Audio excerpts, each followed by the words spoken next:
رمنا شكر الذي بالكاف والنون ماذا يفعل من بعد ومكنون رمنا شكر الذي بالكاف والنون ماذا يفعل من بعد ومكنون. Nous sortons d'un CRD, si vous voulez, d'une réunion du CRD préparatoire d'un événement exceptionnel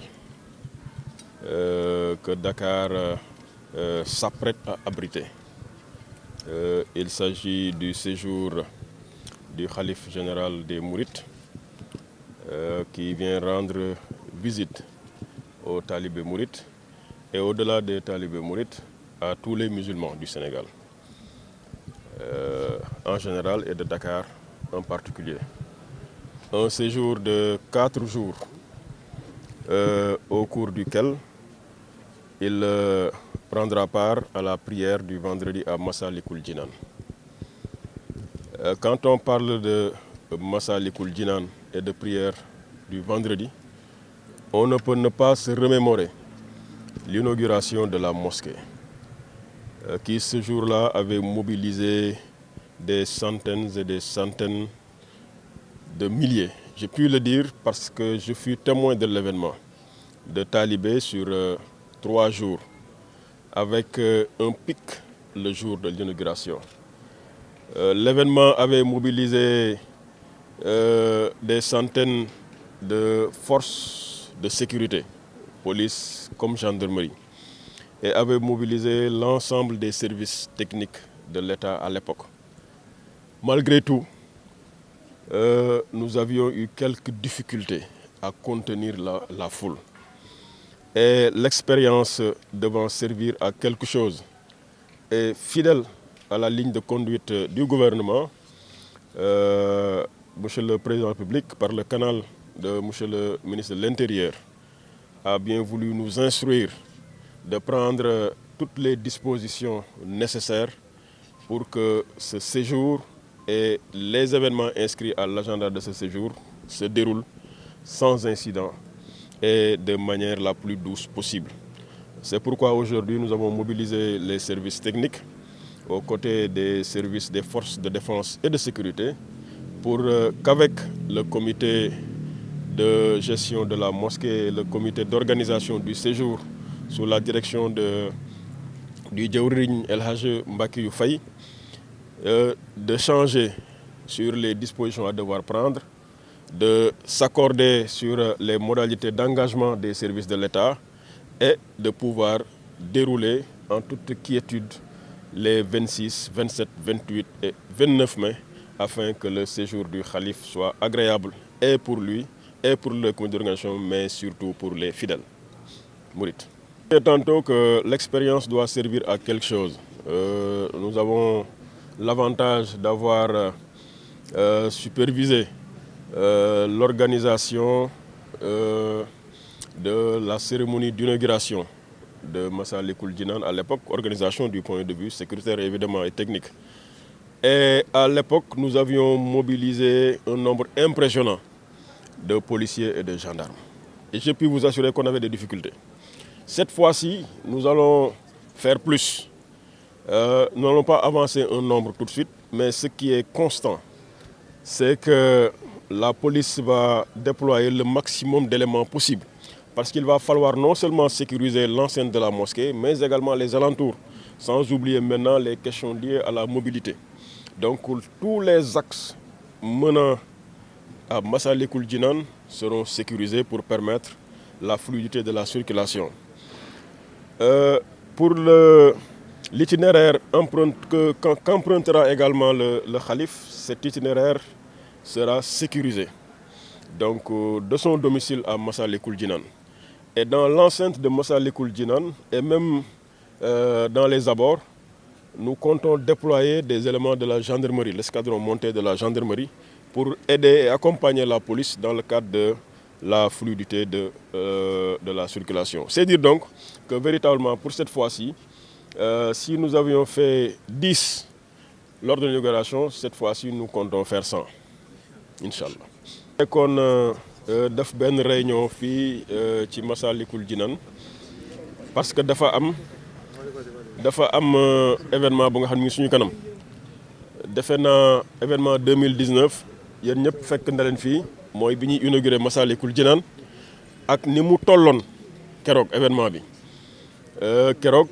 egsi woon Massalikul Jinaan nekkoon lu jafe ndax taalibe yi dañu fi presque am na sax ñu fanaan si bien que monde bi amoon Massalikul Jinaan keroog man mosuma koo gis alors mu nekkoon nag événement bu mag a mag et ni ñu xamee également événement ni muy déroulé woo bii ñu jëm suñu kanam it ñu ragal ni su ëppul boobu it dina toll ak moom ndax xalif bi mooy ñëw war fi def 3 ba 4 fan seet si taalibe yi waaye it ñëw jullee si àjjuma fii ci Massalikul Jinaan muy le 27. Le gouvernement nag lim ñu sant muy président de la République tàmbalee ci moom mu jaar ci ministre de l'intérieur ba mu egsi ci man mooy événement yi nga xam ni kilifa diine yi kër diine yi ñoo koy xewal ca muy drainer du monde nañu fexe ba jàppale leen ci lépp lu nga xam ni état war na ko def pour que événement bi jaar ci jàmm ak salaam incha allah sant nañu pour ñu def ko. moo taxoon tey ñu ñëw fekk ci comité bi ci ndigalu ak direction ki nga xam ni mooy représenté xalif bi fii ci Dakar muy El Hadj Mbacké yu Faye ñu waxtaan ak ñoom ak service technique yëpp ba lépp luy disposition pour que fidèle mouride yi nga xam ne ñooy ñëw et au-delà des mourides képp ku nga xam ni jullit nga war a ñëw seet si sëriñ bi taseeg moom fii ci jumaa ji nga ñëw ci jàmm nekk fi ci jàmm nga dellu ci jàmm te événement bi du am benn jafe-jafe du point de vue sécuritaire du point de vue sanitaire du point de vue de la couverture en eau en électricité ak lépp lu nga xam ni commodité la bu war a ànd ak événement bu mel nii.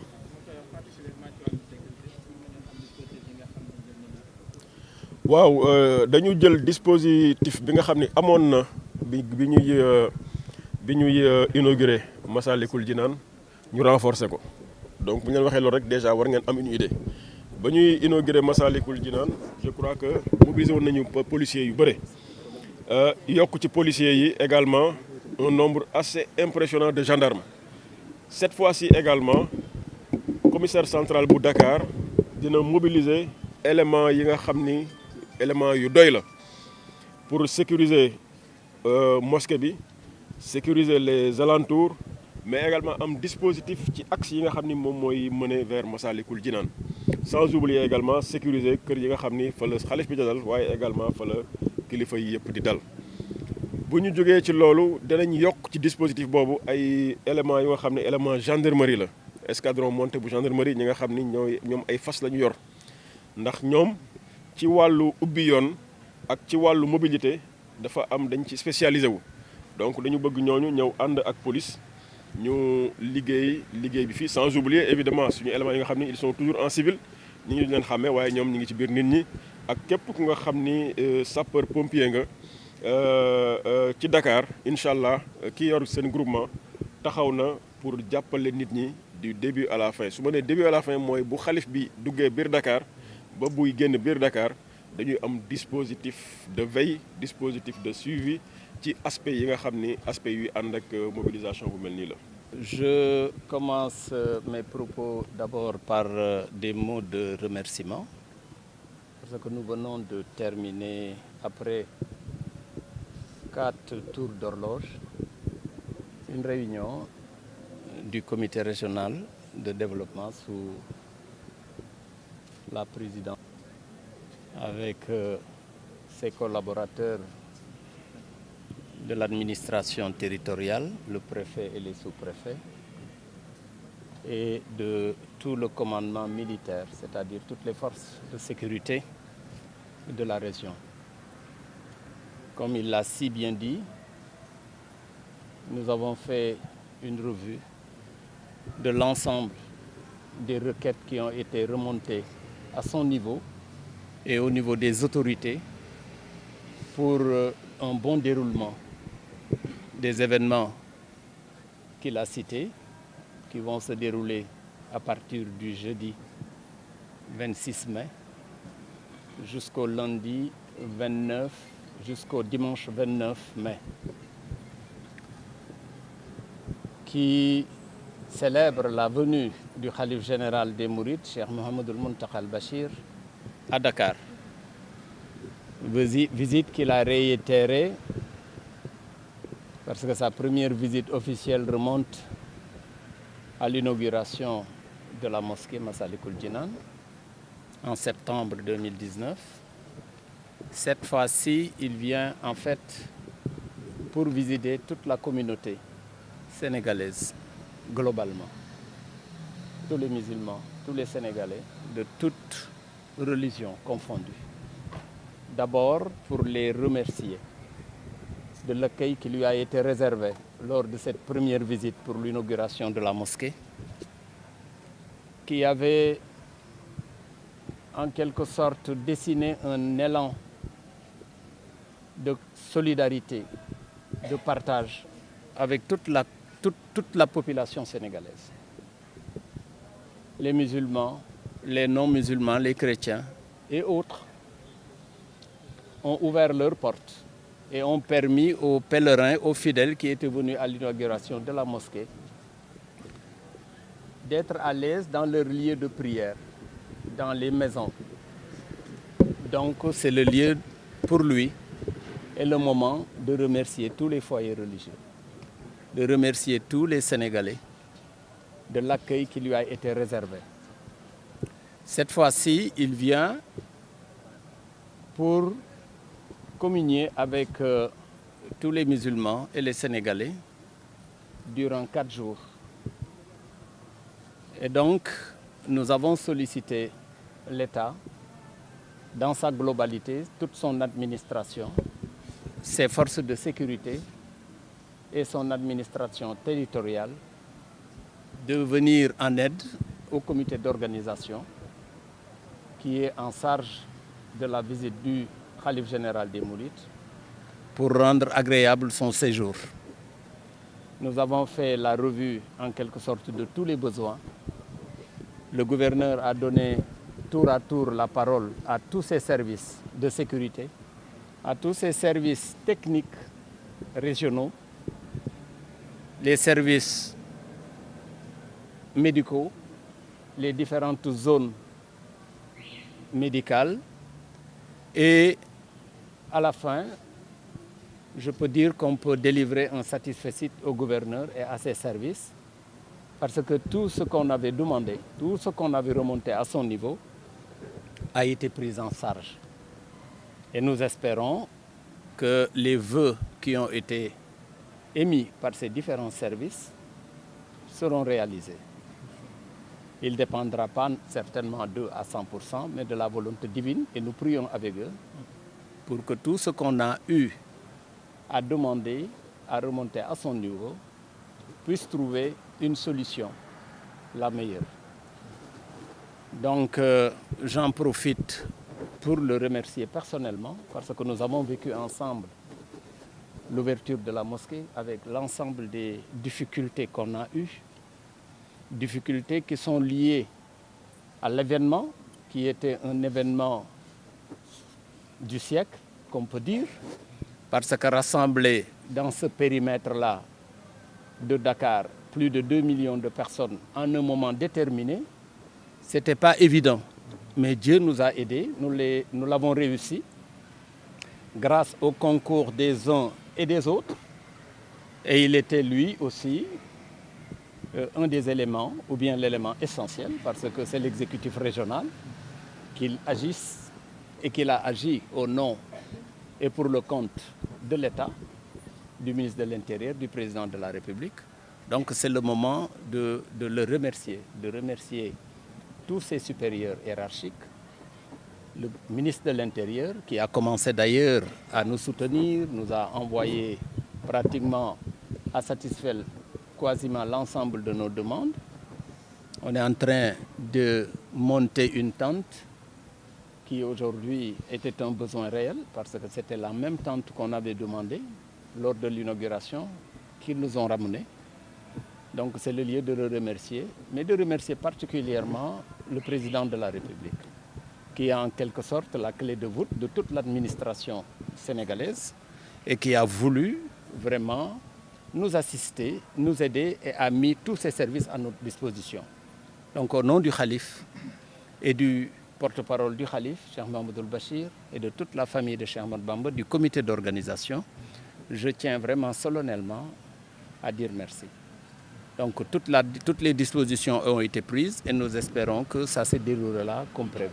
di sant yàlla bu baax rek di julli ci yonent bi sallallahu alayhi wa sallam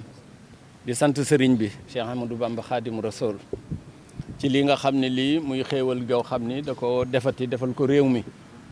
muy ñëwug Cheikh Mouhamadoul Mountakha Al Bachir bi nga xam ni moo nekk ci njaboot gi di fi sëriñ Touba mu ñëwoon fi ubbi néegub yàlla bi nga xam ni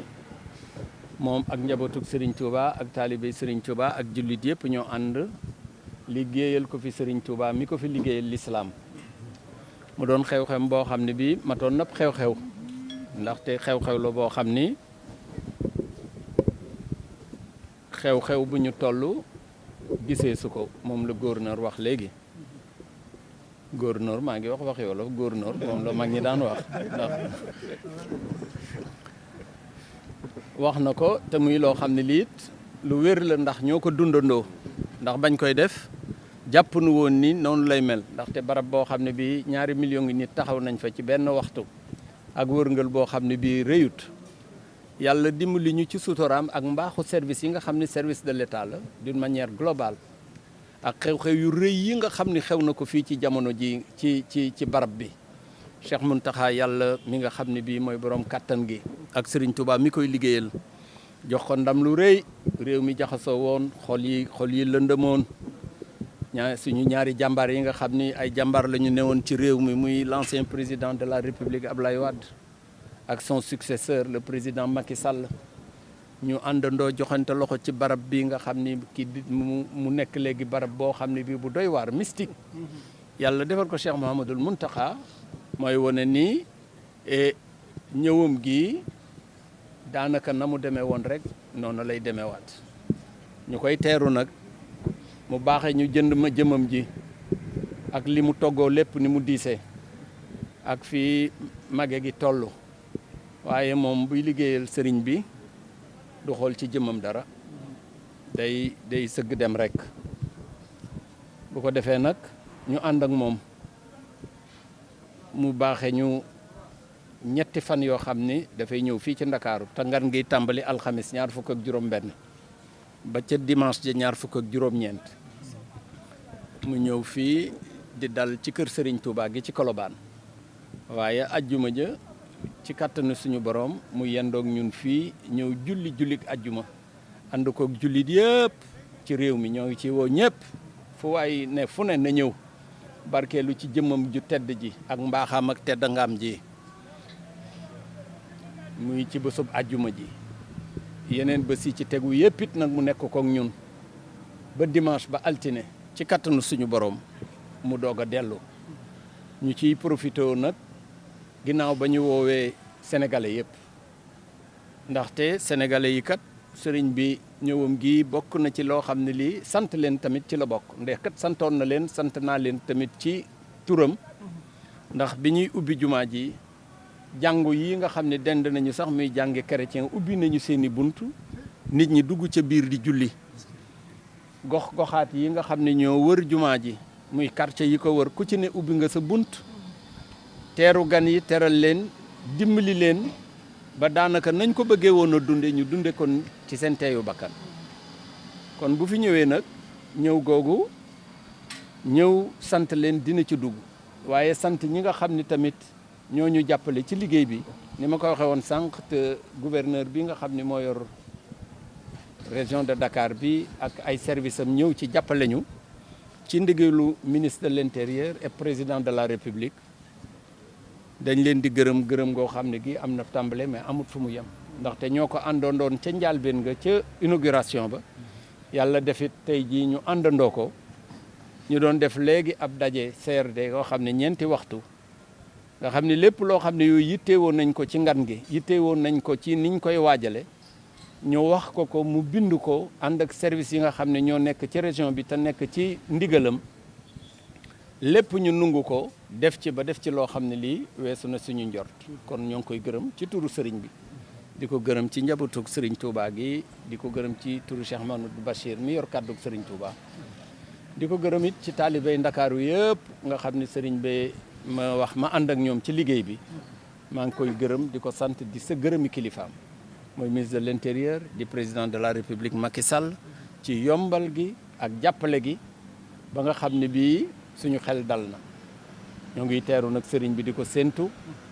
et tey wax rek taalibe yëpp na ñëpp dal gi mooy fu waay toll fu ne boo séenee sëriñ bi doy loolu ndax seen gi rek ëpp na sax